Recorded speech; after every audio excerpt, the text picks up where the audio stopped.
I think everybody needs to start. So Billy Bean in the movie Moneyball, I don't know if you've seen that movie. Dude, it's like a top 5 movie. Oh, for real? Okay, good.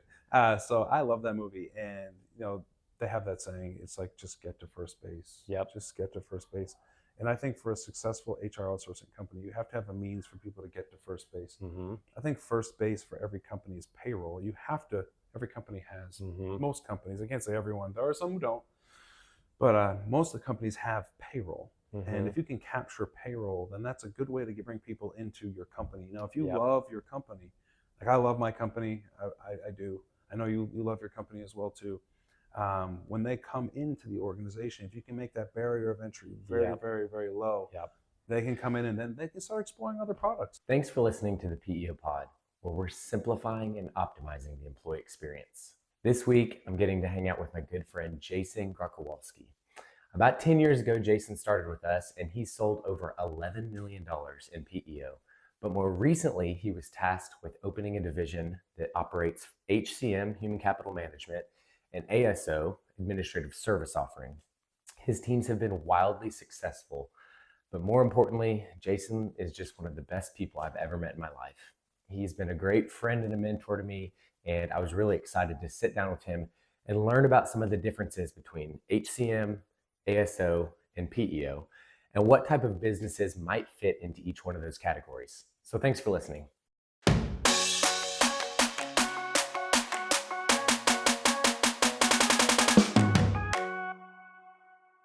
For people who don't know you and have not had the pleasure of meeting you, could you give me maybe a 2-minute backstory on kind of what led you up to your current journey, what you did before this, and then maybe real quickly what you're doing now, and then I'll just throw some questions at you from there. For sure.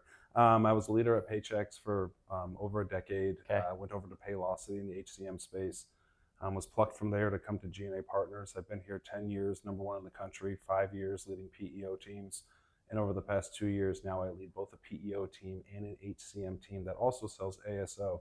Okay, cool. So most of your work's been in Austin, but recently you've had teams that are kind of all over the nation. So you've got exposure to a lot of different markets and a lot of different prospective buyers. And so what I specifically wanted to talk to you about today is just getting a better understanding of the landscape of options as it relates to what small to mid-sized businesses can be doing for their back office, because there's these 3 different animals, right? There's payroll, or HCM, maybe what you would call it, and then there's ASO, which is kind of its own unique beast, and then there's PEO.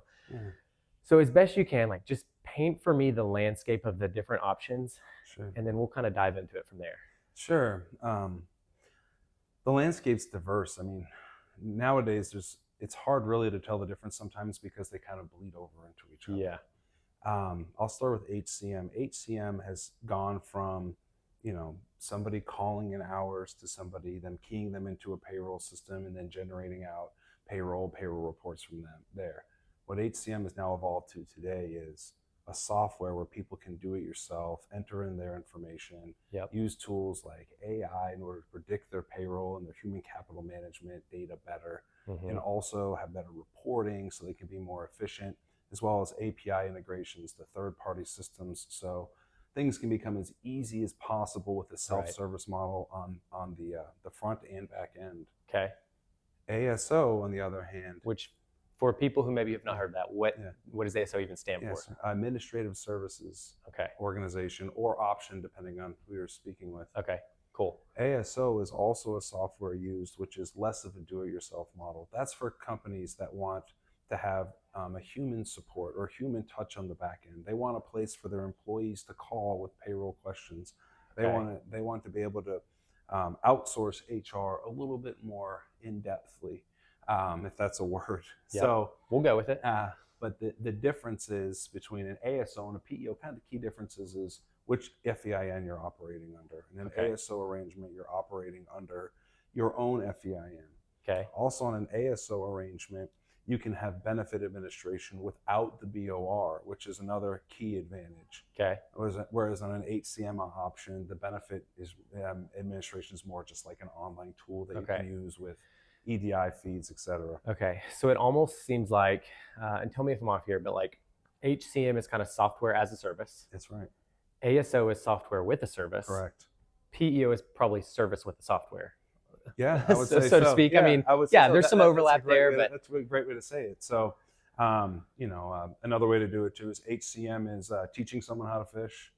Uh, uh-huh. ASO is fishing for somebody in a way, and PEO would be catching the fish, cooking it, handing Handing it it to to them. them. Yeah, it's like on a silver platter. yeah. Yeah, So I think like I've had the benefit of selling all three of those in nice. different scenarios, and it's confusing for me as a full-time professional who like does this for a living. So I put myself in my buyer's shoes. I'm like, not only are they have three different kind of vehicles they could go, but within that there's 1,000 different HCM providers, 1,000 different PEOs, and so it's like, how do they begin to navigate the complexities of all of that? So like, talk to me about what type of business do you see that uniquely, and maybe we'll focus on ASO for now. Sure. Why would a business choose an ASO over a PEO? Yeah. A few things. One, the perception of control. It being on your own FEIN would be one reason. Two is cost. Sometimes people just don't want to pay for a PEO. Is ASO generally cheaper? It is. You're looking at about a 15% markdown. Okay. Why is that? I think it's because you don't have to pay for the co-employment insurance. Yep. So if you're sued on an ASO, you're sued wholly by yourself. As with the PEO, The ASO has no skin in the game. Right, no skin in the game. And the third reason would be that insurances just aren't working. Yep. Maybe there isn't a competitive health insurance quote or workers' comp quote or something along those lines. So the pivot is for the people who are like, I love the white glove service. I like the high touch, but the insurance doesn't work out. I don't feel comfortable under your FEIN, and I'd rather just kind of do a little bit more myself. Yeah, so gosh, back in maybe 2015 or 16, I don't know, a long time ago, almost a decade ago, one of the first clients I ever signed was a group that wanted to outsource a lot of their back office, needed help having more kind of hire to retire technology. And we got all the way up into the end. We did the proposal. We had the client service agreement in front of him, and he's like, man, I love all this, but like, I just cannot get past this idea of co-employing people. Oh my gosh. I don't know what it is. Like, I'm just not comfortable with it. And so, I'm 6 months into the job at this point. I'm like, dang, this thing's dead. And Chad's like, okay, we'll just do ASO. I'm like, what do you mean? He's like, we'll literally do the exact same thing for them. We just won't co-employ their people. That's awesome. And we'll, take 15, 20% off the cost because we're not taking on any of that risk. Like, I didn't even know this was a thing. So they signed with us and ended up becoming, probably my second biggest client ever. But here's what's funny. Wow. They were with us for a year.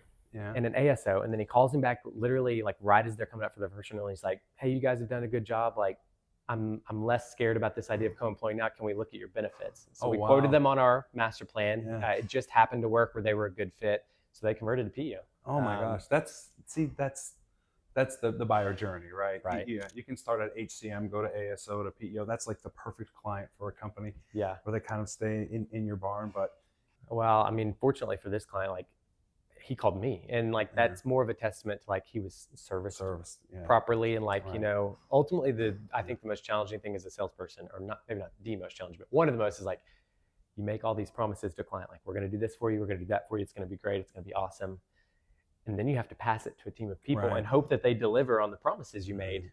And overwhelmingly, I've been fortunate that that's been the case. You have a great team behind you. So when it comes to like the ideal PEO client versus the ideal ASO client, are they the same, but maybe they're just at a different part in their journey? Or are there specific types of business, whether it's industry, size, et cetera, that maybe lend themselves more to the ASO, HCM? Yeah, that's a loaded question. The first thing you have to look at is the client's risk profile. Now, do they have the ability to produce a competitive benefit quote? And then look at their risk profile from a workers' comp perspective. Are they on exclusion codes for your particular workers' comp program that you have? Or is there EMR over a 1, which you all know risk managers tend to throw up the we don't want you. We don't want you, no. But kind of look at their risk profile first. Second, look at the industry. Is it a high turnover industry? Maybe your PEO, if you're a good steward over your PEO, which hopefully everybody listening is, I'm sure they are, you don't want to bring in people with a high turnover. And why is that? I know the answer to this, but I think I do. But I think you do too. That you don't want your SUTA rate going through the roof. Then you get that SUTA rate renewal, and then all of a sudden around the state, potentially even the country, people are saying, "Hey, why is my state's SUTA rate double than the new business rate or whatever?" Exactly.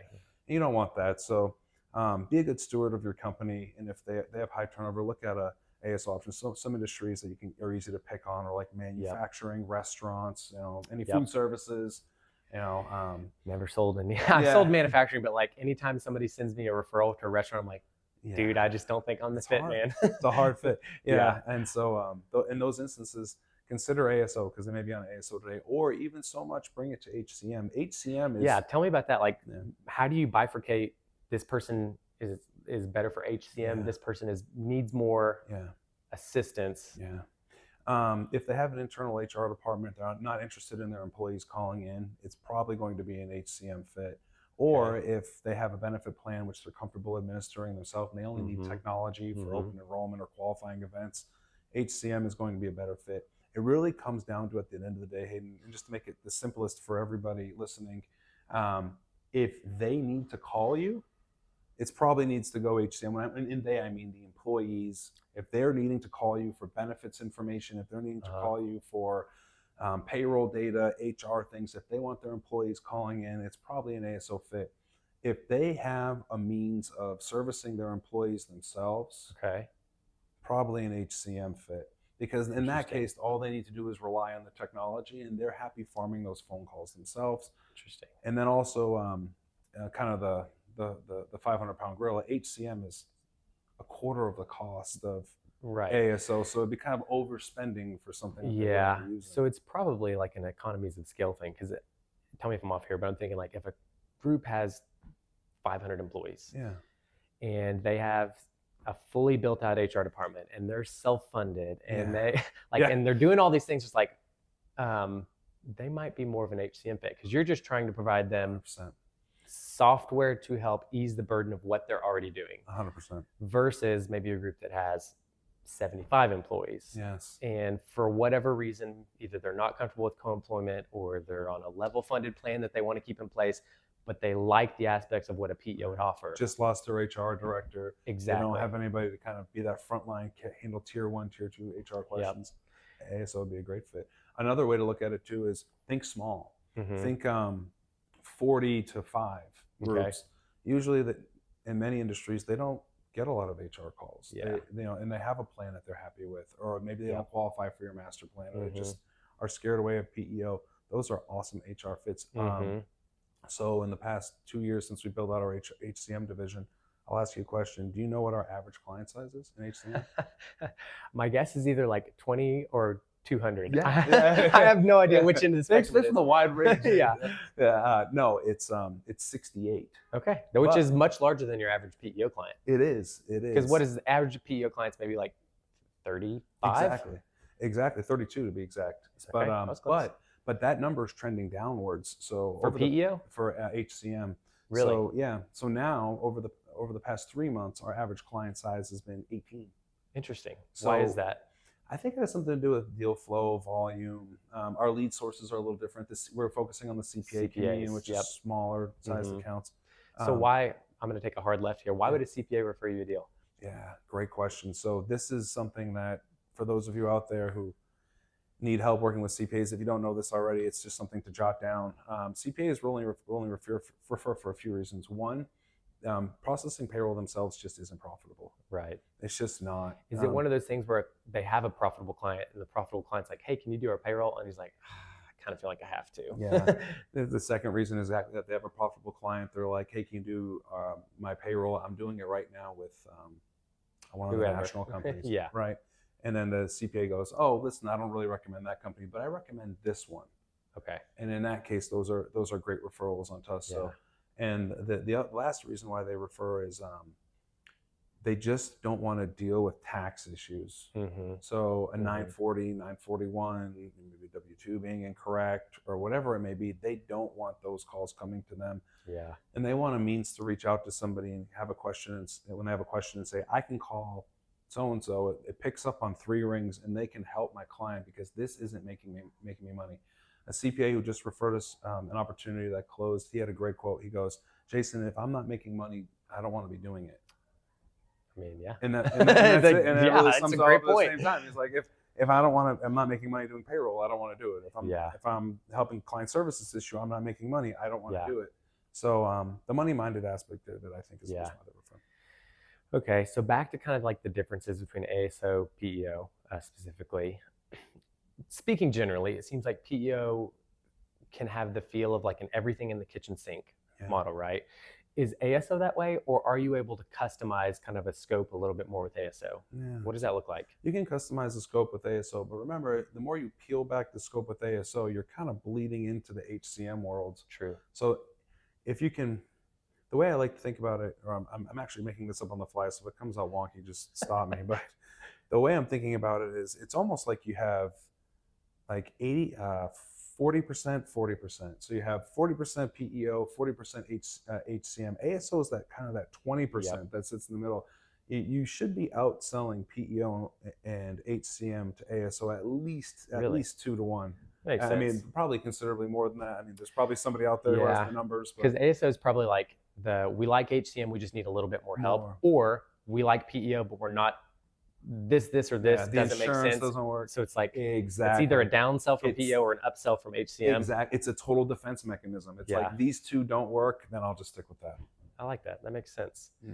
I've always wondered kind of like what's the play for ASO, and that makes a bunch of sense. Yeah. And if you think about it too, like there aren't a lot of companies out there that focus on ASO. Mm-hmm. It's like kind of your big ones out there. It's just kind of there. Like you have a big HCM division, you got a big PEO division, and like ASO is this little guy who sits in the middle. Yeah.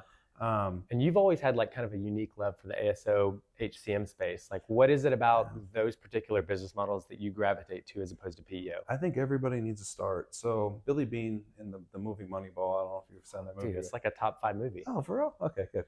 So I love that movie, and they have that saying, it's like just get to first base. Yep. Just get to first base. And I think for a successful HR outsourcing company, you have to have a means for people to get to first base. Mm-hmm. I think first base for every company is payroll. Every company has, most companies, I can't say everyone, there are some who don't, but most of the companies have payroll. Mm-hmm. And if you can capture payroll, then that's a good way to bring people into your company. If you love your company, like I love my company, I do. I know you love your company as well too. When they come into the organization, if you can make that barrier of entry very, very, very low, they can come in and then they can start exploring other products. Yeah. Maybe I mean, it's a point in case the one I told you. Exactly. Because you're right, dude. Like PEO is a really freaking tough sell. You need a lot of things. You got to get a lot of stars to align. Like I got to get the medical underwritten. I got to get the workers' comp underwritten. I got to make sure they don't have 1,000% turnover. Exactly. I got to make sure they're willing to outsource their payroll, or they already do outsource their payroll, but now I'm asking them to move it to us. Like they're gonna have to get past. You don't want to anger the brokers. You don't want to anger the brokers. You LNH, have to explain that, like, yes, they're on our federal ID number, but we're not going to tell you what you can and can't. Like, there's all these things. It's like, it's really, really, really tough. So if you can just establish some credibility, like, hey, we'll do your payroll and we'll do a really good job of it. Exactly. And then entrust us with a little bit more. We'll do your benefits. And then entrust us with, and eventually you kind of step them up to PEO. I think that makes a lot more sense. It does. I think so too. So there's a legend in the PEO space. Many people know him. I'm sure some of your listeners know the guy, Steve Smith. He's been in the industry for 20 years. Yeah. Sold $1 bazillion in this. He has a famous saying. He's like, selling PEO is like Doc Brown from the movie Back to the Future, when he had to connect the two cords together right when the lightning hit the tower in order for timing. The car going 86 miles an hour to fire. Yeah. But no, with selling payroll, it's more like just going to a restaurant and ordering a cheeseburger. It's just commonplace. Yep. 80% of companies outsource payroll in some form or fashion. So makes sense. Why not start there? I have a question for you. So okay. You've been doing this successfully for all of these years, all of this time. I mean, your reputation is like guts, grit, hard work, determination, and focus. But obviously, you carry an amazing sales charisma with you, because those things aren't enough. What's been your secret to success? Dude, first of all, thank you for saying that. I did not put him up to this. I don't know, man. I really have spent a lot of time over the past probably 9 months trying to like quantify what is it that has led to a lot of my success. Because you're right, I've been very fortunate. Like, they never should have hired me. I was a CrossFit coach before this. And you know what was on my resume? Strength and conditioning. That was it. Like, I had no background in sales. I didn't grow up in Dallas, so I don't have like a strong network there. I do now, but I didn't when I got hired. I mean, my daddy worked for the company. So they were like, and your dad worked for the company, but he worked for the company like a long time. 4 hours away. True. And in his own like market. True. So but it's like, like, it's not like he handed you any relationships. True. That's right. He didn't. But I'm saying the fact is not lost on me that I was a nepotism hire. So like I tried really hard in that first 18 months to be like, I don't want to make my dad look like an idiot. And I don't want G&A to be like, why did we hire Randy's son? So I worked my freaking butt off just to make sure that like I was doing right by the company, doing right by my dad, and like doing work with excellence. And I was really fortunate to have a leader that, I mean, my business title was business advisors, but I was an SDR for 12 to 18 months where I was setting appointments. I would take Chad to every single meeting with me. I'd walk in and say, here's my boss, Chad. He's going to do this meeting. And I would sit there quietly and just listen. And I would listen to the way Chad never pitched. He always just asked questions, genuinely listened to what they were saying, would be willing to say, I just don't know that we're going to be a fit for each other. And, you know, he has this phrase, always be leaving, meaning like, don't latch onto a deal that, don't force it. And so like, I just had really good habits that were instilled in me, like from day one. And so like to answer your question, like why am I successful now? Like because I just try to be like how Chad taught me to. Like all those SDR functions that I was doing, I still do them. So like yes, I'm a full cycle AE. Yes, I get a lot of broker leads, but I still make a couple hundred calls a week because like I just have a couple screws loose, and like that's what I did at the beginning, and now it feels weird to not do it. I have another question for you too. So. This goes out for the people kind of starting in the space because I get this a lot. And when you have a manager who generally cares, like they empathize with this scenario. Yeah. So you have somebody new, you were new, you didn't have a network, you're in a market, you're in a new industry. Yeah. You know, you can't spell PEO yet. I literally did not know what PEO stood for when I got hired. That's amazing. So you're in this, you're kind of like a fish out of water. Yep. The thing that I often see, and I would love for you to do a podcast on this with somebody who can explain this because I think it would be really, really helpful for a lot of people. How did you not get discouraged when you didn't have a gold mine database you're calling? You're calling people, you're figuring out who people are, when the renewal dates are, and you didn't have a network of brokers or other people referring you business. So a lot of people, they want it now.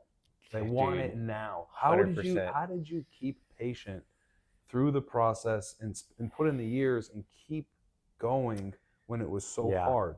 Well, and the craziest thing is like, I wish I could tell you like, oh, the first 18 months was hard, but like then I got it. I'm like, dude, just honestly, just this week, like this has been a pretty crappy week. Like I've gotten so many no's this week. My pipeline is like evaporated this week. And I'm like, the job never really gets easier. Like you just get more weathered to where, you know, like, hey, rocky season, I'm still going to make it through it. So part of what I was so fortunate of is, I mean, I did not close my first deal till I got hired in April 1st. I closed my first deal like right before Thanksgiving. So it was probably about 9 months. I was in Florida with you, and I remember you had just closed your first deal, or you got a verbal or something. I was dying on the vine. So honestly, the first deal I ever closed, Chad gave to me. He's like, hey, I got an inbound.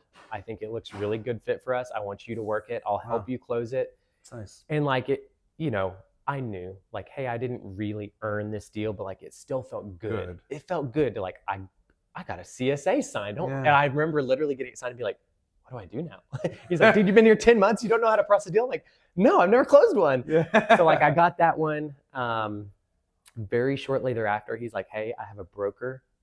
He's interested in us. I want you to work with him. We closed our first deal he sent in. So like the first two like were pretty much handed to me, honestly, but they gave me just enough wind in my sails. I'm like, I can do this. I just need to find like those type of scenarios again. And now I got to work to figure out how do I get in front of those type of people. And then was really lucky. The third deal I closed, this is the only time this has ever happened to me. I cold called a CEO. He's like, you know, good timing. I just fired my entire HR department last week. No way. I was like, I can help with that. And like, I mean, complete, like, you know, I feel like saying it was a God thing. It's like, it sounds like a cop out, but like when I look back, I'm like, no, it is. Dude, God saw me right there and was like, this kid needs a bone. I'm going to throw him one. You know, amazing. Like I've made 60,000 cold calls, and that's the only one of them that ever worked out that way. So yeah, I mean, I kind of, honestly, the first year is like survive. Yeah. Like you're not going to blow the socks off it. You're not going to close $1 million. Like just survive, make it through the year, form some good habits. learn the industry, Yeah. build some trusted relationships, and then year two, it's like, okay, now I have enough footing that like let's really get after this thing. It's amazing. Let me ask you this question. You're the big fish now in a big pond, and you have some younger guys coming up. How do you make room for them without sacrificing your own production? Dude, okay, that's a real challenge. How do you? Because I look back, like literally my first two deals, somebody handed to me. It's like, how can I pay that forward? Sure. Honestly, I think the fourth deal I ever closed, David Vasquez down in wow. Houston, he was he was like he'd been doing PEO for 20 some odd years, and he's like, here go new kid, like and just handed it to me. He had nothing to gain by that, but I look back and I'm like, he gave that to me at a time where like I really needed it emotionally. And so like, yeah, I mean, are there times where I come across a group that like is small enough where it's like, is this the best use of my time? Maybe it makes more sense for me to send it to a guy who's still getting their footing and needs to have a good win under his belt. I think a lot of it is mentorship, and like we have a couple of newer hires who have been here, 3 to 12 months, who are asking themselves the same question I was asking, like, what the heck am I doing here? Why did I decide to sell PEO? Because this is really stinking hard. Yeah. And just reminding them every day, like, you're doing the right things. Like, stay the course, keep working hard, and like it will come around to you. It just takes about a year. Yeah. Yeah, that's great advice. I mean, so I've hired a lot of PEO sales reps over the years. I mean, honestly, I'm embarrassed to say I've lost count. Some have done very, very well. Other people I've sent 7 people to President's Club. Yeah. I mean, y'all's market has done really well. Market. Yeah, we've done really, really well. Some people, they take, the grass is greener, somebody else after they do really well here. But what I've noticed is that the people who are excellent at their job are also very giving. And the one thing that's crummy is that in our space, not everybody's giving, and there are some people who are good at their job and they're not giving. And sometimes other people think that may be a secret to success, but it's actually a hindrance for you to get to that next level. Yeah. And that's where you give back.